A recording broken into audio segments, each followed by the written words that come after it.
प्रिय साथियों, CMPC YouTube channel पर आपका स्वागत, अभिनंदन। आरपीएससी फर्स्ट ग्रेड और सेकंड ग्रेड के मैथमेटिक्स के कंटेंट के क्रम में मैं इस बीच में, क्योंकि रीट आपके काफ़ी नज़दीक है, तो मैं 23 और 24 जुलाई वाले एग्ज़ाम को ध्यान रखते हुए एक बार जो पेपर का एनालिसिस कर रहा हूँ। पिछला ये जो आपके सामने पेपर है वो पिछले 2012 का रीट का पेपर है और इसके अंदर जो मैथमेटिक्स का पार्ट पूछा है, देखिए मैं इसके अंदर क्या कि सबसे पहले मैं जो सारे पेपर्स हैं इसके रीट के, उनमें से मैं मैथ्स के पोर्शन को सबसे पहले ले रहा हूँ। इससे क्या होगा कि आपको जो 3-4 साल के जो पुराने पेपर है, इन 4-5 पेपर में से मैथ्स का जो कंटेंट किस टॉपिक से किस तरीके का पूछा गया है वो आपको तुरंत पता चल जाएगा। तो इसलिए पहले मैं मैथ्स वाला पोर्शन अलग से प्लेलिस्ट बना रहा हूँ। ऐसे ही वापस साइंस का अलग ले लूँगा, SST का और सबका अलग अलग प्लेलिस्ट बना दूँगा, ताकि आपको एक कंपेयरिंग हो जाएगी कि भाई उसमें मैथ्स का जो कंटेंट है और मैथ्स के क्वेश्चन किस तरीके के इन्होंने पूछे हैं अलग अलग ईयर्स के अंदर पेपर में। तो लीजिए हम सबसे पहले पेपर्स का लेते हैं 2012 वाला, और इसके अंदर जो 91 वाला जो क्वेश्चन है, ये क्वेश्चन आपके क्या कह रहा है, देखिए कि which of the following statements is false, यानी कौन सा कथन असत्य है। हमें इन चीज़ों का ध्यान रखना पड़ेगा, सत्य कह रहा है या असत्य, ये वर्ड हमें बहुत ध्यान से देखने चाहिए। हमारे पास 4 ऑप्शन दे रखे हैं, छूट बराबर अंकित मूल्य माइनस विक्रय मूल्य, बी छूट बराबर विक्रय मूल्य माइनस क्रय मूल्य, और सी लाभ बराबर विक्रय मूल्य माइनस क्रय मूल्य, और डी जो है हानि बराबर क्रय मूल्य माइनस विक्रय मूल्य। आप देख लो इसके अंदर क्लियर जो है आपके, ये जो बी वाला ऑप्शन है बिल्कुल वो इनकरेक्ट है, मतलब सही नहीं है। तो कोई विशेष बात नहीं, ये वाला आप आराम से कर सकते हो, साधारण सा क्वेश्चन पूछ दिया गया है। लेकिन इसका मतलब क्या हुआ कि वो अंकित मूल्य विक्रय मूल्य से जुड़ा क्वेश्चन जरूर पूछेगा। तो इसके लिए मैंने जो आपको पहले क्वेश्चन से संबंधित बात जो ली है, ये 91 वाला, आपको पता है कि ये अंकित और विक्रय मूल्य की जब बात कर रहा है, तो आप देखना इसके अंदर मैंने क्या बताया, इसका संबंध सीधा सीधा कमीशन या छूट से। जैसे मैंने कहा कि 20% कमीशन या छूट, तो इसका मतलब आपको 2 मूल्य कौन से डायरेक्ट दिमाग में आने चाहिए। सबसे पहले आपको मान लेना है, माना अंकित मूल्य जो है वो 100 रुपये, और अंकित के साथ में विक्रय मूल्य जो बनेगा वो आपके 80 बन जाएगा।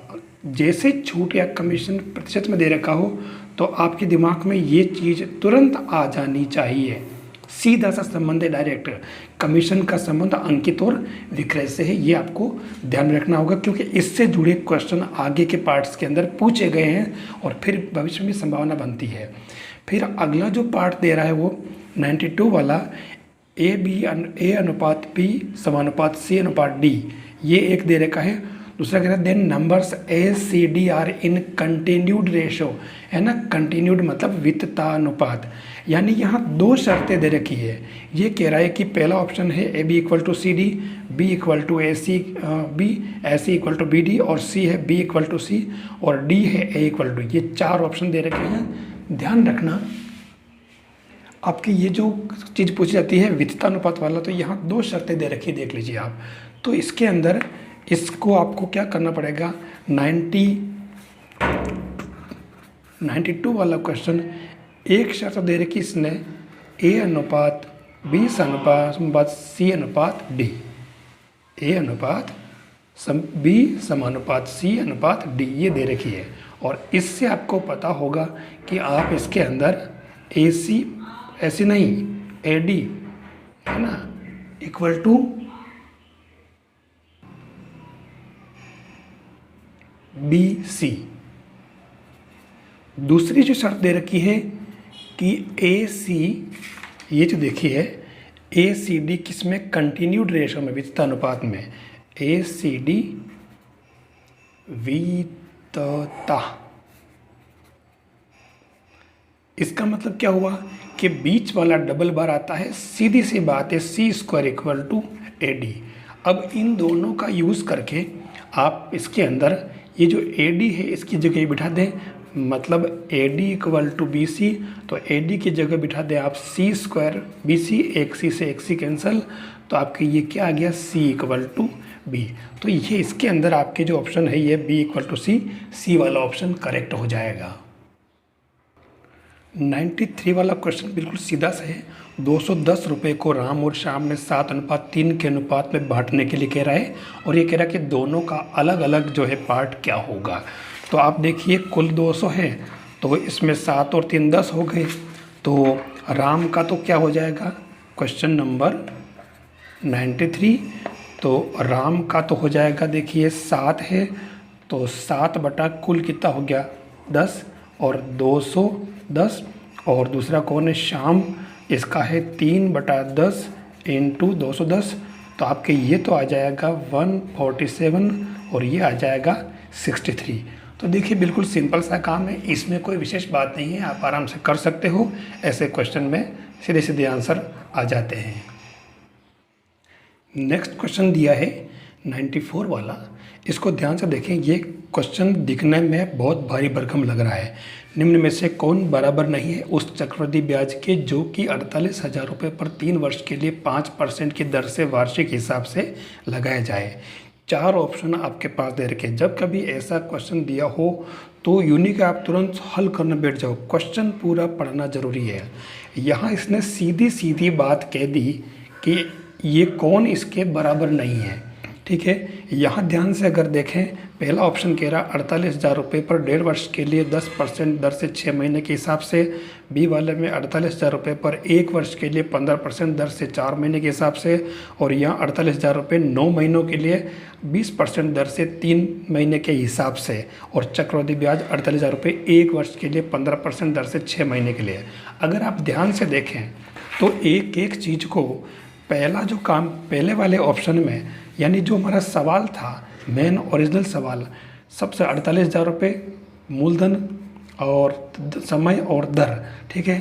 तो इससे मैंने चक्रवृद्धि ब्याज डायरेक्ट लिख दिया पहले एक बार, C = 48,000 इंटू वो जो सूत्र लगाते हैं ना मैन अपन, P into CI = P into 1 + R/100 CI, है ना, ये लगाते तो मैंने ये लगा करके इसमें ये लिख दिया 48,000 इंटू 105, 105 3 बार हो गए ना, -1 कर दिया। ये तो हमारा ओरिजिनल क्वेश्चन हो गया। अब चारों ऑप्शन में, पहले ऑप्शन में इसने क्या किया था कि जो आप देख ले, पहले ऑप्शन में समय, देखो ये तो मूलधन सेम है, समय 1.5 वर्ष था और दर 10 वर्ष है, ठीक है, 10% है, और 6 महीने यानी 6 माही लगा रहा हिसाब।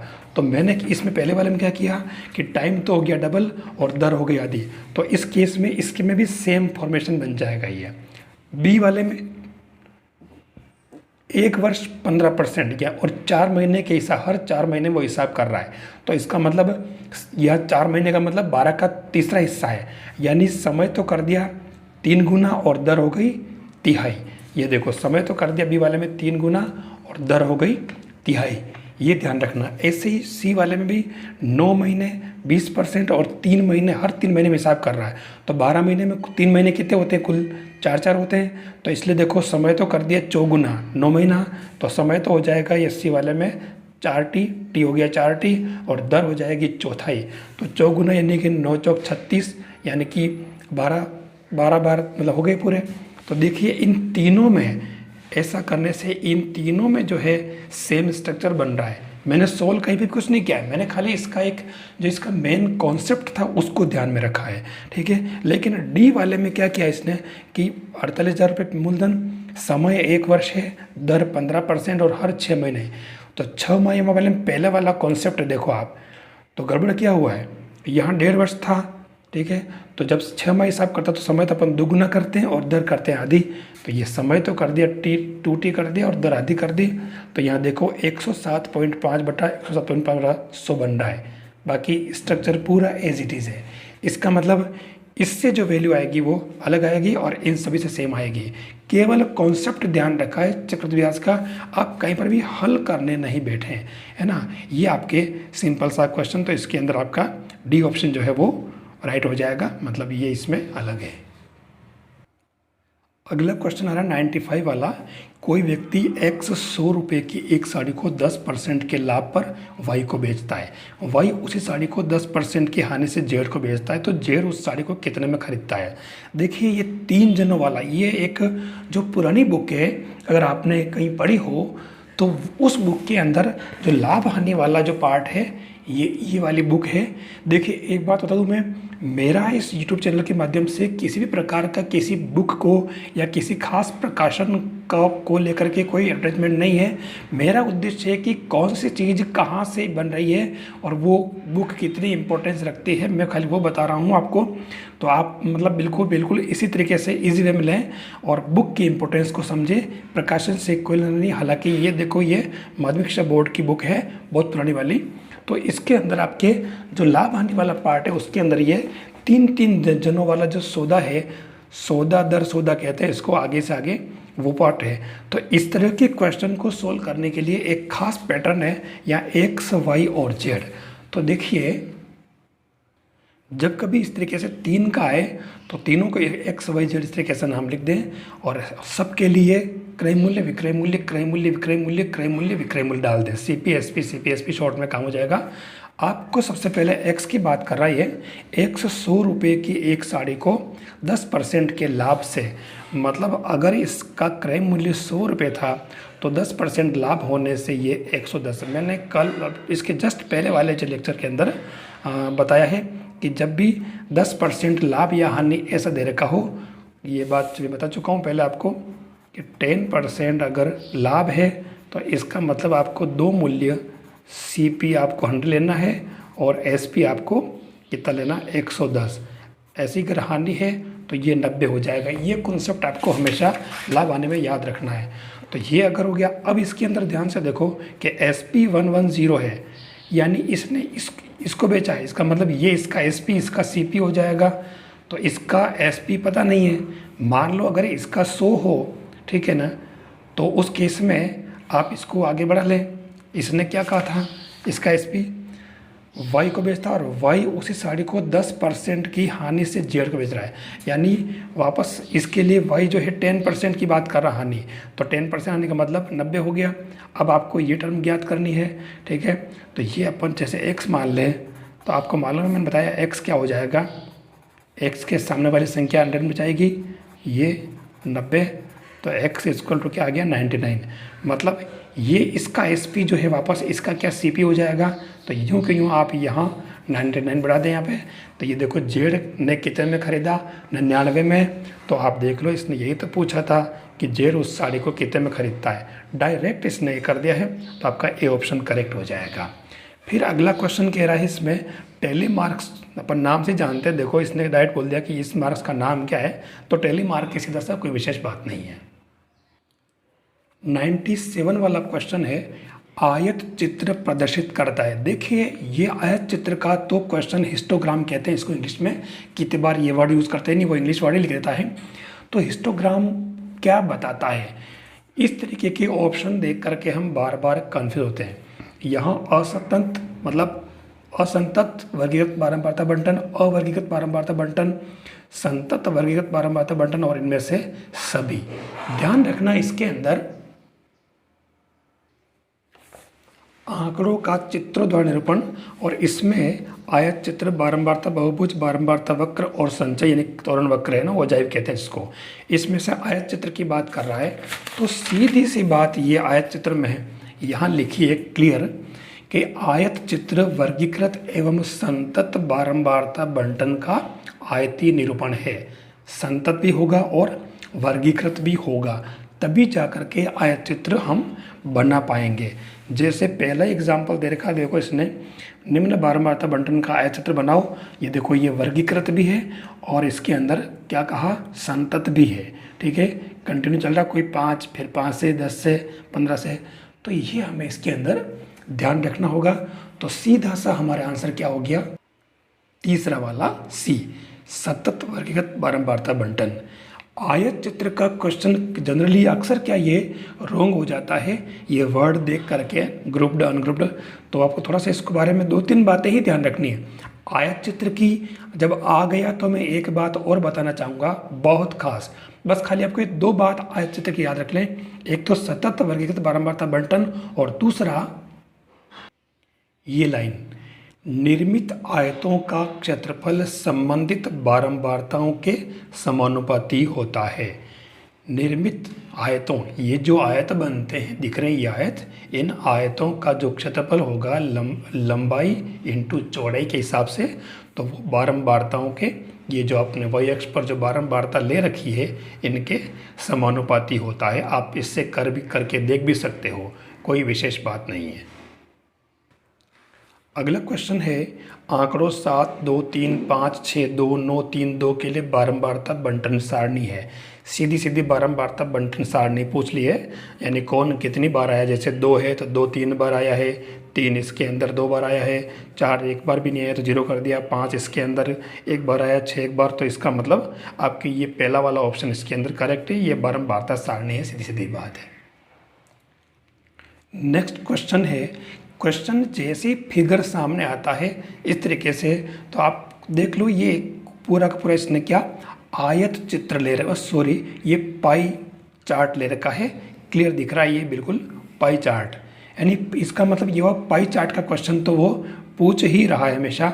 और इसने डायरेक्ट जैसे इसका नाम पूछ लिया है कि ये जो डायग्राम बता रहा है ये इस प्रकार के प्रदर्शन को हम क्या कहते हैं, तो ये पाई चार्ट होगा। अभी एक बात ध्यान देना, यहाँ इसने जो ऑप्शन दिया आयत चित्र, दंड चित्र, पाई चित्र, बारंबारता, बहुभुज, हमें इन सभी के बारे में जिसको इसने पकड़ा है टॉपिक्स लिए इनके बारे में पूरी जानकारी होना जरूरी है कि आयत चित्र कैसे बनता, और आयत चित्र के 2 खास गुण मैंने बता दिए आपको, ठीक है। फिर दंड चित्र और बारंबारता बहुभुज जब भी आएगा तब बात करूँगा। पाई चार्ट के अंदर आपको पता है कि केंद्र पर अंतरित कोण 360 डिग्री होता है, ये आपको पता है। तो ये पाई चार्ट का क्वेश्चन तो वो हमेशा हमेशा पूछ ही रहा है, इसलिए अपने को पाई चार्ट को अच्छी तरह से पढ़ लेना चाहिए। देखिए अगला क्वेश्चन लिया है, अवर्गीकृत आंकड़ों का बराबर चौड़ाई, भिन्न ऊंचाई और बराबर दूरी, 3 बातें, बराबर चौड़ाई, भिन्न ऊंचाई और बराबर दूरी पर स्थित स्तंभों द्वारा प्रदर्शित करने का तरीका कहलाता है। आयत चित्र, दंड चित्र, पाई चार्ट और इनमें से कोई नहीं। अब ये तो पता है कि पाई चार्ट तो पूरा अलग हो गया, इनमें से कोई तो बहुत बाद की बात है। हमें जो मंथन करना है, जो विचार करना, वो आयत चित्र और दंड चित्र के बारे में बात करना है। दोनों ही लगभग एक जैसे मिल रहे हैं। आयत चित्र के अंदर हमने देख लिया कि वर्गीकृत आंकड़े होने चाहिए और संतत होने चाहिए, और क्या कहा, जो आयत बनते हैं उनके क्षेत्रफल उससे संबंधित जो फ्रीक्वेंसी होती है, आवृत्ति, उसके समानुपाती होना चाहिए। ये हमने पढ़ा है। यहाँ कह रहा है कि आंकड़ों का मतलब बराबर चौड़ाई, भिन्न ऊंचाई और बराबर दूरी। आपको किसी बुक मिल जाएगा, लेकिन मैंने ये पुरानी जो सीबीएसई की जो 8वीं की बुक है, मैंने इसको लिया है और ये मैं आपके सामने रख रहा हूँ। ये आपके जो है एक तरह से दंड आलेख है, ध्यान देना। ये इसके अंदर बता रखा एक दंड आलेख, और दंड आलेख के अंदर ध्यान से अगर देखो आप, तो ये आपके पास दंड दे रखे हैं। इन दंड को अगर आप ध्यान से देखो तो 3 बातें पूछी है, बराबर चौड़ाई, भिन्न ऊंचाई और बराबर दूरी। आप देख लें, इसी एक दंड को देख लें आप, इसके अंदर ये आपको दिख रहा होगा बराबर चौड़ाई, सबकी चौड़ाई देख लो, और ये जो तीनों ही दंड है देखो बराबर दूरी पर हैं। हमें यही तो पढ़ना है, सवाल सभी कर लेते हैं, हमें इनका डिफरेंस देखना पड़ता है, ठीक है। देख लो आप, बराबर डिस्टेंस पर है और ऊंचाइयाँ इनकी भिन्न भिन्न हो सकती है, बराबर भी हो सकती है, ठीक है। तो ये तीनों चीज़ें यहाँ क्लियर दिख रही है, बराबर चौड़ाई, ठीक है, बराबर दूरी देखो 2 का दे रखा, और भिन्न ऊंचाई। तो ये तीनों चीज़ें आपके इसके अंदर बता रखी है, क्लियर। इसका मतलब ये क्या हुआ, दंड चित्र, ठीक है, दंड आलेख हुआ, बार डायग्राम, ये इसका सही आंसर होगा। फिर अगला है पेडागोजी वाला क्वेश्चन है, देखो गणित का, मैंने इसको भी ले लिया है क्योंकि ऐसे क्वेश्चन कितने बार जरा सी चूक से रॉन्ग हो जाते हैं। ये कह रहा है गणित विषय का पाठ्यक्रम में महत्व है। अब पाठ्यक्रम यानी है ना, सिलेबस की बात कर रहा है, करिकुलम है ना। तो वो कह रहा है पहला विज्ञान विषयों के अध्ययन में सहायक है। बिल्कुल, विज्ञान में जो कैलकुलेशन जरूरत पड़ती है, तो आपको पता है कि विज्ञान के जो सारे सूत्र हैं वो गणित के बिना चल नहीं सकते हैं। तर्कात्मक सोच को विकसित करता है, बिल्कुल करता है। व्यवहारिक जीवन में उपयोगी नहीं होता तो हम क्यों पढ़ते हैं। और इनमें से सभी तो क्लियर दिख रहा है कि डी आपके करेक्ट आंसर है। अगला कह रहा गणित की भाषा, लैंग्वेज, ध्यान देना, it is not used in language of mathematics. कौन सा जो है वो लैंग्वेज में काम नहीं आता, ध्यान देना, ठीक है। प्रयोग नहीं किया जाता है, गणितीय सूत्रों को प्रयोग करते हैं, गणितीय संकेतों को करते हैं, गणितीय संख्याओं को, तो अब इनको भी अपन करते हैं। संख्याओं के बिना कैसे काम चलता है, जैसे बूलियन अलजेब्रा अपन जानते हैं, 0 और 1 उसके अंदर क्या कहलाता है, वो उसके अंदर जो बीट बाइट की बात करते हैं, शब्द की जो लंबाई होती है वो 0 और 1 से तो लेते हैं अपन, इसलिए गणितीय संख्याएं काम आ रही है तो भाषा में काम आ रहा, मतलब ये जो इनमें से कोई नहीं, यानी कि तीनों ही काम आते हैं। फिर इसने अगला जो क्वेश्चन लिया है, एक बहुत ही अच्छा क्वेश्चन लिया है, आप देखें, ये कह रहा है खेल के दौरान राम 4 तीलियों से एक चतुर्भुज बना रहा है और कॉपी में निम्न सारणी बनाता है। एक चतुर्भुज की संख्या 1 2 3 और तीलियों की संख्या 4 8 12। हमें यहाँ बनाना नहीं है, कुछ नहीं करना है, हमें ध्यान से क्वेश्चन को पढ़ना है। उसकी इस प्रक्रिया से क्या निष्कर्ष निकाला जा सकता है? राम खेल रहा है, राम गणित कर रहा है, राम खेल के साथ गणित कर रहा है, और राम खेल रहा है गणित नहीं। क्लियर दिख रहा है सी वाला पोर्शन, राम खेल के साथ गणित कर रहा है ना। तो अपने को पता है लर्निंग बाय डूइंग अपन करते हैं ना, करके सीखने वाली बात जो है वो सिद्धांत वो इसमें मांगना चाह रहा है, उसने वही देखना चाह रहा है कि आपने लर्निंग बाय डूइंग वाला जो सिद्धांत है वो इसके अंदर यूज़ किया कि नहीं किया, वो आपने पढ़ा कि नहीं पढ़ा। तो सी ऑप्शन करेक्ट है इसके अंदर। फिर उपचारात्मक शिक्षा की ज़रूरत होती है, यानी रिमेडियल टीचिंग। अरे भाई उपचार तो हर तरह के बच्चों के लिए होगा, मंद बुद्धि हो, पिछड़े बच्चे हो, सामान्य बच्चे हो, किसी के भी हो। तो उपचार तो क्योंकि कोई कितना भी इंटेलिजेंट है या सामान्य है या वो है, तो उपचारात्मक तो लगभग सभी के लिए होता है।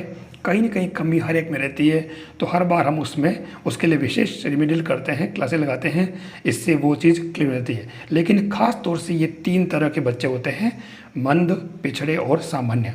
तो ये तीनों ही ऑप्शन सही है, डी वाला करेक्ट होगा।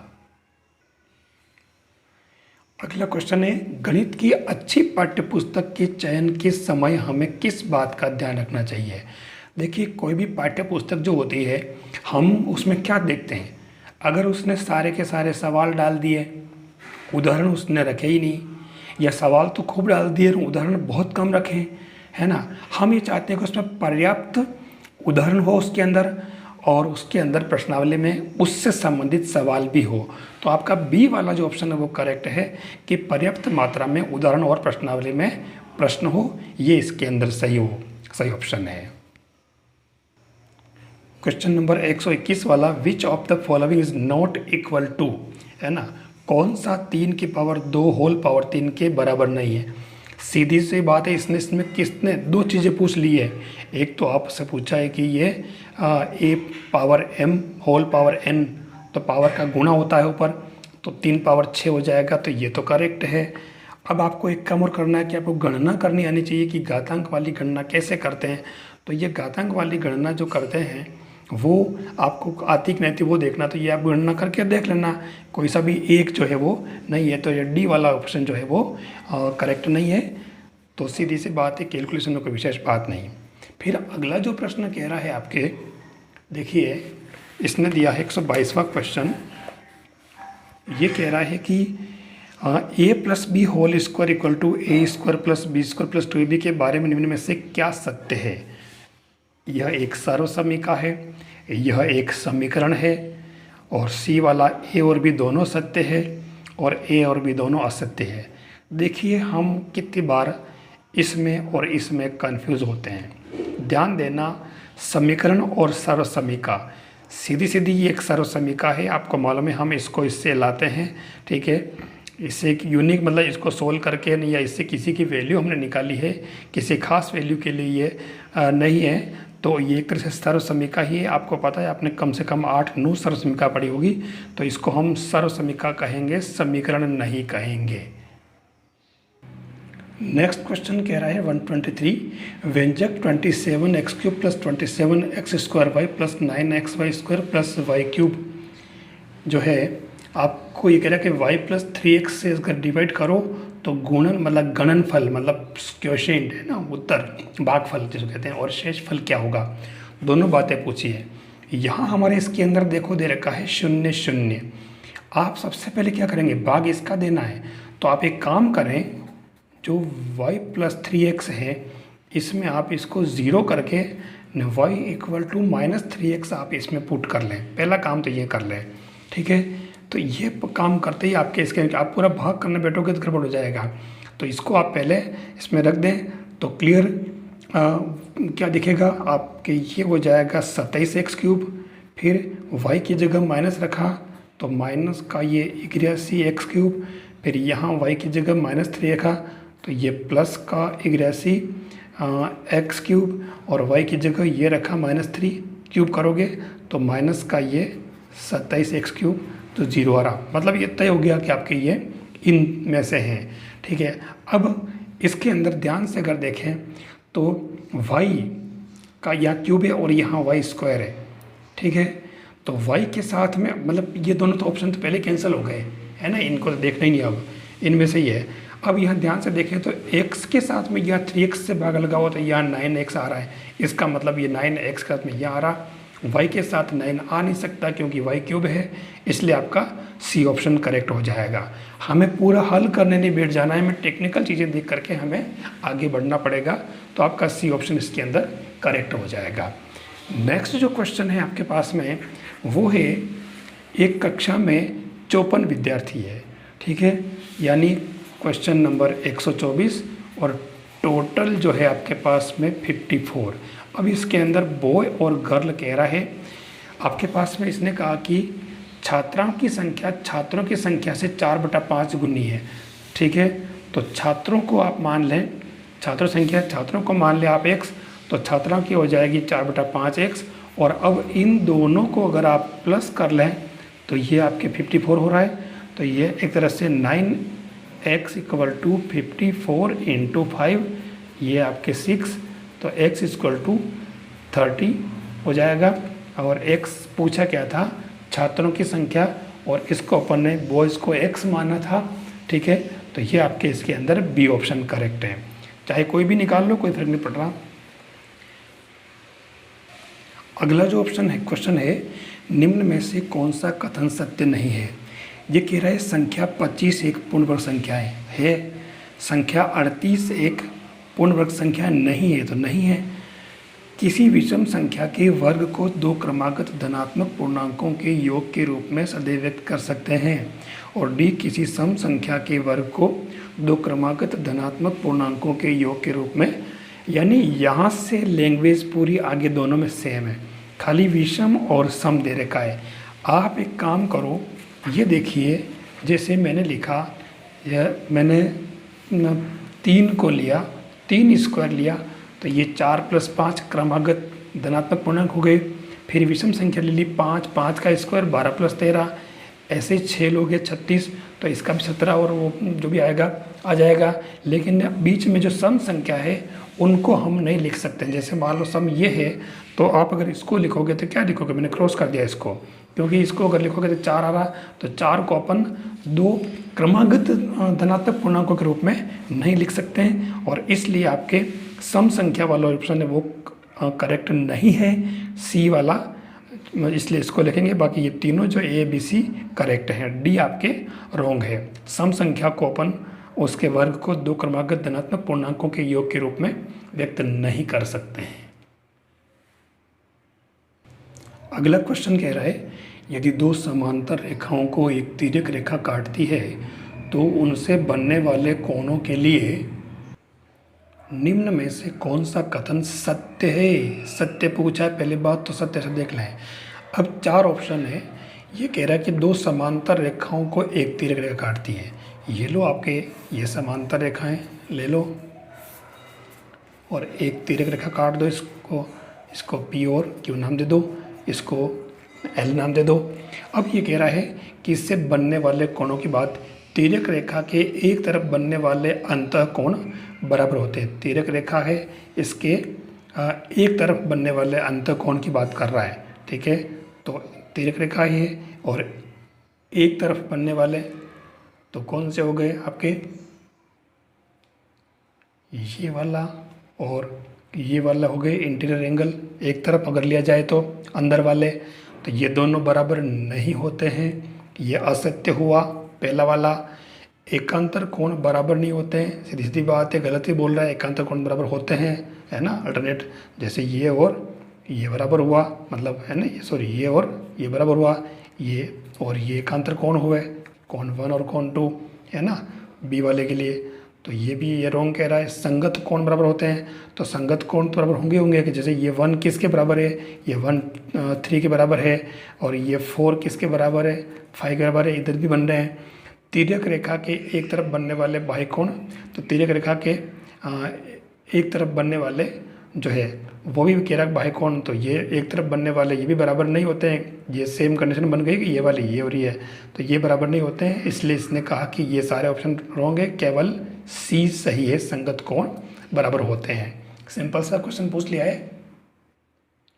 अगला क्वेश्चन है, एक चतुर्भुज की रचना के लिए उसके कम से कम कितने अवयव ज्ञात होने आवश्यक है। चतुर्भुज की रचना के लिए जो अवयव ज्ञात होने चाहिए वो पूछ रहा है।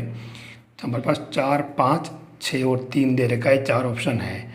अब हमें एक ध्यान से देखना है, ये इसका आंसर जानने के लिए कितनी बार इतना सिंपल क्वेश्चन होता है और हमारे रॉन्ग हो जाता है। हालांकि ये ऐसा आंसर लिख रखा है मैंने, लेकिन मेरे को इन चीज़ों से कम नहीं है, हमें तो तथ्यात्मक जानकारी देनी है कि इसका आंसर, मान लो जैसे इसने दे दिया आंसर के बी है, बी 5 बता रहा है, अब ये 5 है, तो हम तो सोच रहे हैं कि उसमें 4 चतुर्भुज के लिए 4 से काम चल जाएगा, या ज़्यादा भी हो सकता है। तो मैं आपको एक खास चीज़ बताता हूँ, वो आप देखिए।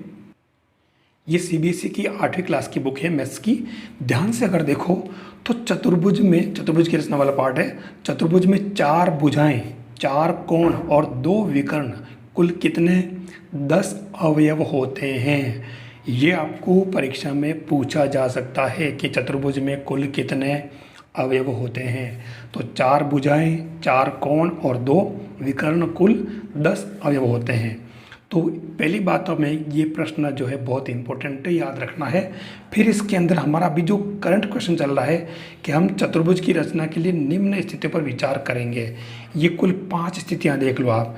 4 भुजाएं 1 विकर्ण, कितने हुए 4 ने 5, 2 विकर्ण 3 भुजाएं दी हो, 2 और 3 5, 4 भुजाएं 1 कोण 5, 3 भुजाएं 2 कोण 5, और 2 आसन्न भुजाएं और 3 कोण, कितने हो गए 5।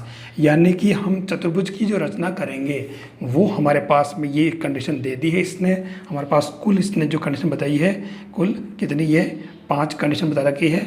और 5 जो हमारे पास अवयव अगर मालूम हो तो हम उस केस में चतुर्भुज बना सकते हैं, रचना कर सकते हैं। तो ये बी वाला ऑप्शन करेक्ट होगा। अगला क्वेश्चन कह रहा है कि समलंब चतुर्भुज का क्षेत्रफल, तो सीधी सी बात है, कोई विशेष बात नहीं है। समलंब के लिए आपके पास ये बड़ा 2 समांतर भुजाओं का योग इंटू ऊंचाई हो जाएगा। यहाँ पर जो अगला क्वेश्चन है 129, आर त्रिज्या और एच ऊंचाई के बेलन का पृष्ठीय क्षेत्रफल और आयतन क्रमशः है। देखिए यहाँ तो डायरेक्ट सूत्र पूछ लिए इसके अंदर, पृष्ठीय क्षेत्रफल 2πr into H plus are और πr² एच इसका आयतन होता है।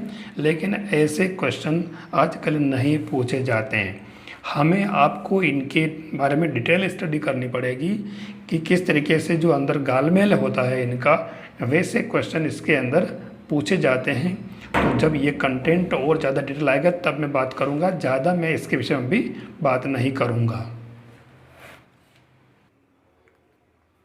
देखिए एक क्वेश्चन और है 130 वाला, निम्न में से कौन सी दशा 2 त्रिभुजों को सर्वांगसम सिद्ध करने के लिए पर्याप्त नहीं है। बहुत खास बात, दोनों त्रिभुजों की तीनों भुजाएं आपस में बराबर हो, 2 भुजाएं और उनके बीच का कोण बराबर हो, 2 कोण और उनके बीच की भुजा बराबर हो, और तीनों कोण बराबर हो। यहाँ इसने डी वाला दे रखा है। ध्यान देने वाली बात है, सर्वांगसम की बात कर रहा हो, और सर्वांगसम होने के लिए हमारे पास में ये ऑप्शन हो सकता है, क्योंकि इसका मतलब क्या हुआ, इसका मतलब हुआ है 2 त्रिभुजों की तीनों भुजाएं आपस में, मतलब सीधे सीधा कह रहा है कि ये जो आपका कह रहा है एस एस एस नियम, ठीक है, तो पॉसिबल है इसके अंदर, पहली बात। दूसरी बात जो कह रहा है वो 2 भुजा और उनके बीच का कोण, यानी कि SAS नियम, दो भुजा और उनके बीच का कोण, ये भी पॉसिबल है। तीसरा जो कह रहा है दो कोण और उनके बीच की भुजा, यानी ASA आशा। और चौथा जो कह रहा है वो AAA नियम। देखिए ये बराबर हो सकते हैं, ये ऑप्शन जो है सही नहीं बैठता है, क्योंकि आपके पास में त्रिभुज छोटा बड़ा हो करके न कोण तो बराबर हो सकते हैं, ठीक है, ये कोण बराबर हो सकता है इसके, ये इसके इक्वल हो सकता है, ये इसके इक्वल हो सकता है ना, तो कोई विशेष बात नहीं है। लेकिन ये सर्वांग सम कहाँ हुआ, इसको इसके ऊपर रखोगे तो ये इसको बराबर नहीं आएगा, ये छोटा बड़ा हो जाएगा, ठीक है ना। तो इस वजह से, क्योंकि तीनों कोणों का योग 180 चाहिए अपने को, तो ठीक है ना, तो योग तो छोटा बड़ा भी हो सकता है। और इसलिए कितनी इम्पोर्टेंट बात दी है कि तीनों कोण वाला जो मामला है वो ठीक नहीं होगा, तो तीनों कोण बराबर नहीं होंगे। ये आपके लिए बहुत इम्पोर्टेंट पार्ट है, बिल्कुल सीधा सा एक छोटे क्लास का पार्ट है, लेकिन हमें याद रखना है। मैं आपको इसके अंदर जो एक 9th की बुक बताता हूँ जिसके अंदर इस टॉपिक को दिया है, आप ध्यान से देखना। त्रिभुज की सर्वांग समता के लिए कसौटियाँ, मतलब इसने कहा है कि 4 कसौटियाँ या 4 नियम है, ठीक है। इसमें इसने पहला जो नियम दिया है वो SAS नियम, ये पॉसिबल है। दूसरा नियम जो इसने दिया है वो आपके देखो ये ASA नियम है ना, आशा नियम, ये भी आप जानते हो। फिर अगला जो है वो है आपके पास में AAS, ये भी हो सकता है, ठीक है। फिर इसने जो दिया है वो आपके पास में बस इसकी ये हो गया। इसके बाद में आप ध्यान से देखना, ये जो दे रहा है आपके पास में है ये RHS नियम है और SSS नियम आपके पास में ये बता रखा है इसने, ये देख लीजिए SSS नियम, ठीक है, RHS नियम है। और ध्यान से देखो तो आपके पास में AAA नियम वाला कहीं पर भी नहीं दे रखा है, और होता भी नहीं है। क्यों नहीं होता, जो मैंने आपको बता दिया। बस ये जो 4 कंडीशन इसके अंदर होती है, तो हमें इसके लिए ध्यान रखना होगा कि ये क्वेश्चन हमारा रॉन्ग नहीं हो जाए, ऐसे क्वेश्चन पर विशेष फोकस हमें करना चाहिए। तो ये इस तरीके से आपके क्वेश्चन है। फिर इसमें कुछ क्वेश्चन जो पेडागोजी के और गणित की, जो गणित शिक्षण से संबंधित है, कुछ कथन वाले। तो देखिए ये क्वेश्चन मैं एक बार बता रहा हूँ, इससे गणित वह भाषा है जिससे परमेश्वर ने संपूर्ण जगत या ब्रह्मांड को लिख दिया, है ना। मतलब क्या बढ़िया बात कही है ना, कि परमेश्वर ने संपूर्ण जगत और ब्रह्मांड को गणित के अंदर लिख दिया है। ये कथन किसने दिया है, तो ये गैलीलियो ने दिया है। हमारे पास 4 ऑप्शन है, हमें इन चारों के बारे में ज़रूर पढ़ना चाहिए कि इसने गणित के बारे में क्या कहा, इसने क्या कहा, इसने क्या कहा, ठीक है। तो ये हमें, अच्छा, इनके बारे में जो आपको मिलता है वो कहाँ मिलता है, मैं आपको ख़ास तौर से बताऊँ, हर बुक में, ख़ास तौर से जो पुरानी बुक नहीं है, जैसे NCERT की बुक है, आपको जो CBSE NCERT की बात करें हम, तो इसमें इन्होंने क्या, जब पाठ की जब शुरुआत होती है तो उसके अंदर सबसे पहले ये एक बार ज़रूर ये उसके विषय में कुछ देता है। जैसे देखिए आप, ये इसके अंदर इस मैथ्स की बुक में दे रखा है, ये R डेडेकाइंड के बारे में दे रखा है, कैंटर के बारे में इसने इस बारे में क्या कहा। यहाँ देखिए आर्किमिडीज के बारे में दे रखा है। ये देखिए जैसे निर्देशांक ज्यामिति का पार्ट दे रखा है, तो ये जो डेफिनेशन दे रखी है और ये लेविस कारोल ने की है। तो ये मतलब इस तरीके से कुछ, लेकिन ये जैसे अपने वो जो फॉरेनर है वो हमें नहीं पढ़ने हैं, हमें खास तौर से जो अपने सिलेबस में उनको ही पढ़ना है। अगला क्वेश्चन है, प्रोफेसर शुल्टजे के अनुसार गणित पढ़ाने का प्राथमिक उद्देश्य है। तो ये इसके अंदर अपने को प्रोफेसर शुल्टजे को भी जरूर पढ़ना चाहिए। जो प्रमुख जो उद्देश्य के बारे में बात की है, तो इसके अंदर मानसिक शक्ति का विकास पर जोर दिया है शुल्टजे ने। फिर यहाँ दिया है कि जो विद्यार्थी ज्यामिति नहीं समझ सकते वे इस विद्यालय में नहीं आ सकते। ये कथन किसका है। यहाँ पर इसने 4 जो ऑप्शन दे रखे, चारों इतने इम्पोर्टेंट है। हालांकि सही आंसर इसका प्लेटो है, प्लेटो ने कहा है। अब आप कहो कि मैं तो तुम्हारे सिलेबस में ही नहीं है, ऐसा नहीं है। अरस्तु, प्लेटो, हर्बर्ट, हैमिल्टन, ये सारे आपके सिलेबस में है। जैसे मॉन्टेंसरी हुआ, ये सारे आपके सिलेबस में है, तो आपको इनके बारे में ज़रूर पढ़ना चाहिए। किसी बुक के अंदर ये इनके बारे में डिटेल मिल जाएगी। फिर ये आगमन निगमन की बात वो अक्सर करता ही है। आगमन विधि इनमें से किसके लिए उपयुक्त है, सूत्र स्थापित करने के लिए, सवाल को सूत्र द्वारा हल करने के लिए, सवाल को समझने के लिए, सवाल भरने के लिए। आपको मालूम है कि ये जो चीज़ें हैं साफ साफ सूत्र स्थापित करने के लिए ही है ना। तो ये आपके दिमाग में आ गया होगा। इस तरीके से आप ये क्वेश्चन कर सकते हो। खेल विधि की बात करें तो ये जो खास तौर से इसको क्या हटा दिया गया है, खेल विधि के ना कॉल्ड बेल कुक है, ध्यान रखना। लेकिन हमें Froebel, Montessori, Dalton, Sigmund Freud इनके बारे में पढ़ना चाहिए। हालांकि ये तो मेन वो है उसके साइकोलॉजी के, ये साइंस का है।